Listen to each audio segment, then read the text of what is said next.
Julian DeJesus Guzik, Isaac, 24W835-467. Good morning, Your Honor. Mary Rubio on behalf of Mr. Geisig. I'm standing in for his attorney of record, David Burgess, with his permission. Is that correct, sir? Yes, sir. Please state your name. Julian Geisig. All right. Counsel, he pled guilty. Let me just double check. I actually took a no contest plea. There was an indication that he couldn't remember anything. So he pled no contest. The charge was, I believe they pled this to, it was not taken under 771. They pled to attempt larceny on this, attempt larceny. So it's a 45-day. If he had the opportunity to the verdict comes down: increased testing, financial penalties, and strict monitoring. Fuller answers with a subdued, "Yes, sir." The judge ends with a tone that's both stern and strangely compassionate. "We do this again, Mr. Fuller, and you won't like the outcome." The courtroom stands still as the final words linger in the air. Review the report with him, and are there any material additions, corrections, or deletions? Your Honor, I did have the opportunity. Can I ask a question? Were you the guy in front of me that pled on this? Yeah, I'll click to see. I know he usually wears his hair back. I've never seen it down. If that makes a difference. I don't know. Okay. All right. Go ahead. I'm sorry. No, that's okay. I did have an opportunity to review and go over the report with him. I will say that it does probably standard procedure here that obviously the criminal history is not included. It says it's attached. I know from speaking to Mr. Geisig, he just pled guilty to a Third Circuit probation. It's I believe a fraud case, and that was just last month that he pled guilty to that. And I'm sorry, I said probation, to a crime, and he was sentenced to 2 years probation. He will be reporting out of Lincoln Park. I just wanted. The defense confirms the plea. The young man's record, however, tells a different story. His lawyer admits Julian was recently sentenced for a fraud case in another court just last month. 2 years probation. Another conviction. The judge listens closely, his tone calm but cold. He's seen this before. Another defendant walking the fine line between a second chance and a spiral of self-destruction. To advise the court of that. What case was that? It was at a Third Circuit court, and I think he said he was, I don't know if he pled guilty or was sentenced on February 21st. Sentenced on February 21st.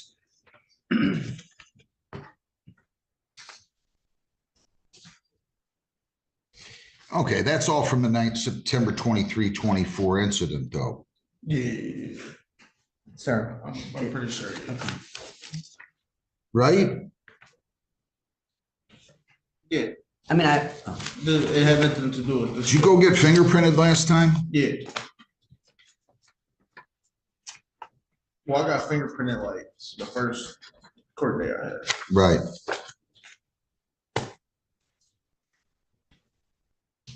All right, I'm sorry. Go ahead. no, no, it's okay. But so there are no corrections or deletions or additions to be made on the report. The lawyer continues, assuring the court that Julian understands his mistakes. He's young, starting a new job, living with his mother, trying to turn things around. The courtroom glances toward the gallery. A mother sits quietly, eyes heavy with hope and fear. But the judge's face remains unreadable. He's not new to promises of reform. He wants proof, not words. Anything you would like to say on his behalf?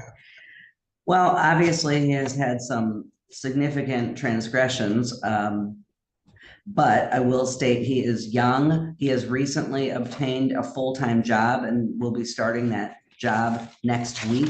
I am hopeful that this recent interaction with the courts, plural, will help get him on the right track. He is also living with his mother, and she is present in the courtroom.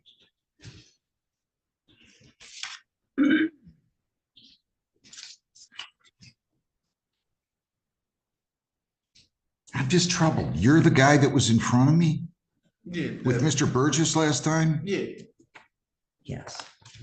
No, that's okay. You just look a lot different to me. Yeah, I do usually keep my hair up. Keep What? my hair up. The judge leans forward. Do you remember what we talked about last time? He asks. Julian hesitates. His voice trembles slightly. Yes, sir. We were talking about the plea. The judge reminds him, this wasn't about paperwork. This was about truth. Last time, Julian claimed he couldn't remember his crime. The judge didn't buy it then, and he doesn't buy it now. What happens next is part lecture, part lesson, and pure authority. Do you remember what we talked about last time? Yes, sir. What did we talk about? I'm just know I had put to this thing and he was just like arguing with my lawyer. Like Arguing with your lawyer. I wouldn't know what to say, but Well, let me let you know what happened. Okay. Mr. Burgess was insisting on a no contest plea on the basis that he lacked memory. There was a allegation. Let me rephrase that.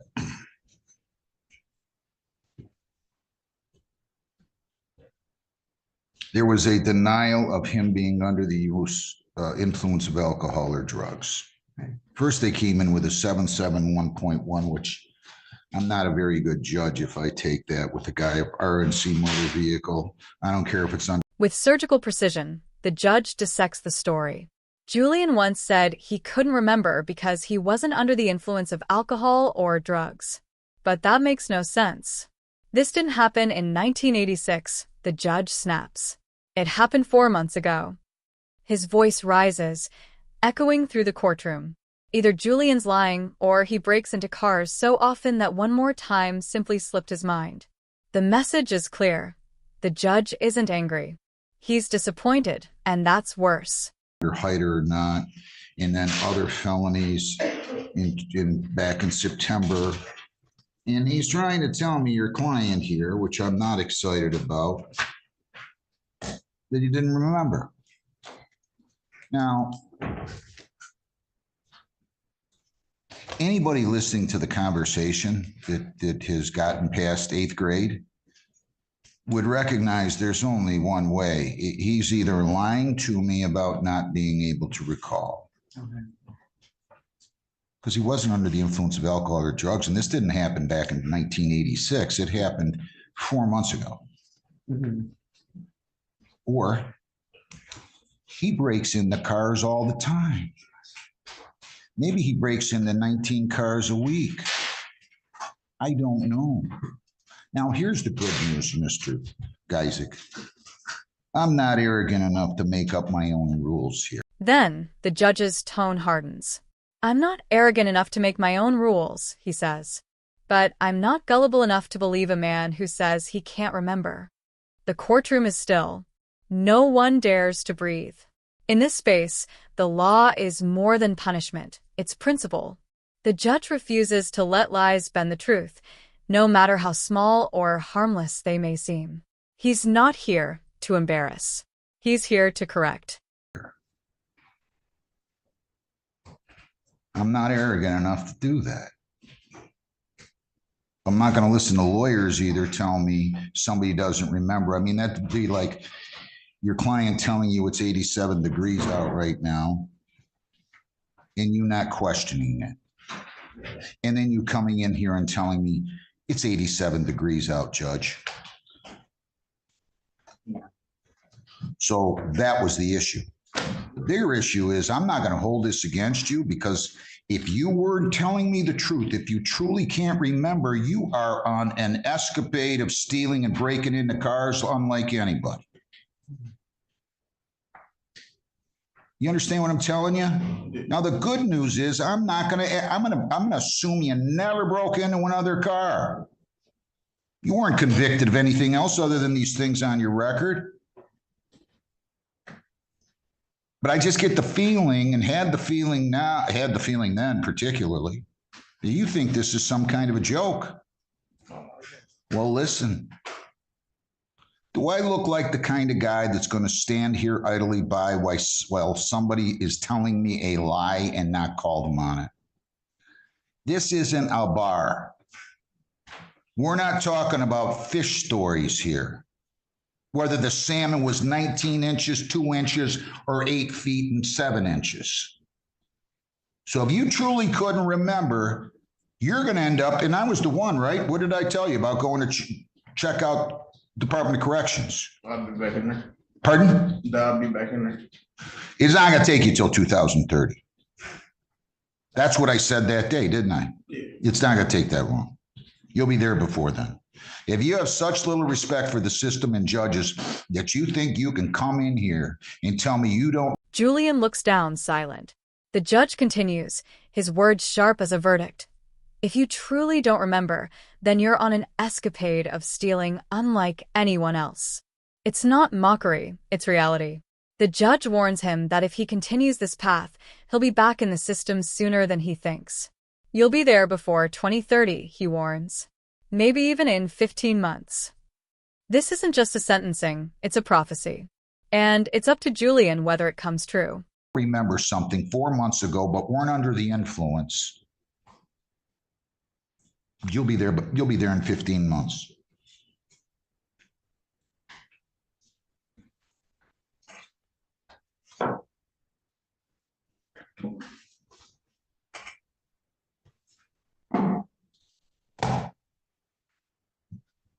So first, and he's right, first the argument with Mr. Burgess was, Judge, those were under, I don't care if they're under HIDA. I'm not going to take 19 cases under a deferral statute or under 771, particularly when they're of the same ilk, theft offenses. I'm not taking them under 771. Somebody doesn't like it, they could have run against me 5 times. I've been here since 1995. So you're getting the brunt, and I'm not directing any of this at you, but I want him to understand your client. And you can tell Mr. Burgess how I feel about this. Absolutely. I understand, Judge. I hope you do. And it's too bad that you're the one here, because I'd had a lot more to say. I feel a little bit like I was a lamb sent to slaughter because I was not told about any of this ahead of Well, time. because maybe it's something some people think they can do all the time. And maybe there's some judges that are going to buy it. I don't know. I'm not. I respect the court's opinion, though. Thank you.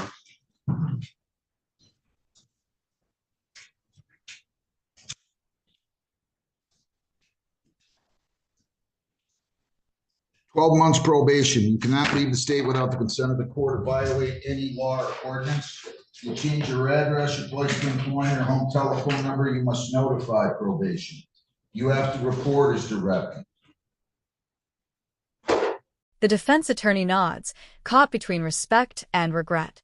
The judge turns his focus back to order. 12 months probation. Strict terms. Employment required. No leaving the state without approval. And a list of fines and restitution that reminds everyone, crime has a cost. Julian stands quietly, the weight of the words hitting him harder than the penalties themselves.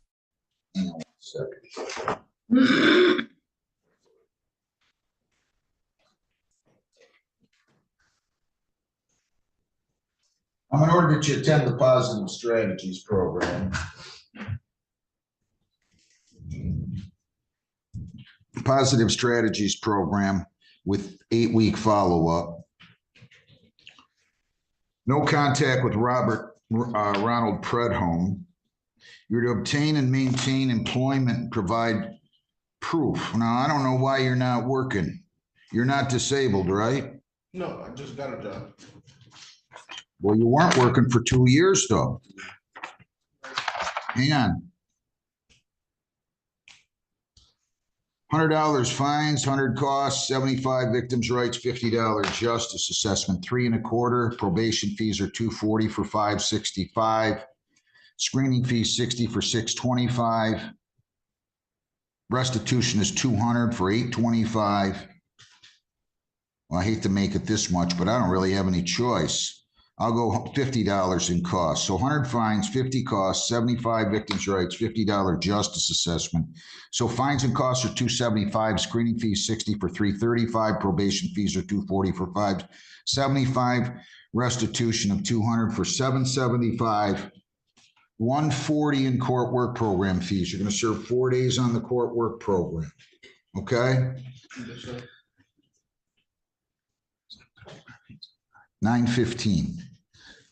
All these fees are pretty much mandatory here. 915. If you violate, your probation could be revoked. You could be incarcerated for 45 days. You may be eligible for early discharge. You have 21 days to appeal and 14 days to apply for a court-appointed lawyer for purposes of appeal. Do you understand that? I hope you're listening to what I'm telling. As the numbers roll off the judge's tongue, fines, fees, conditions, his tone softens just slightly. If you need more time, just call the court, he says. But don't ignore me. It's the voice of experience, a man who's seen hundreds like Julian come and go, some redeemed, some ruined. Then, the final words strike with authority and compassion. You better straighten out your life, sir. Good luck. This courtroom isn't just a place for punishment. It's a place for truth. And truth, Mr. Gick, is the first step toward redemption.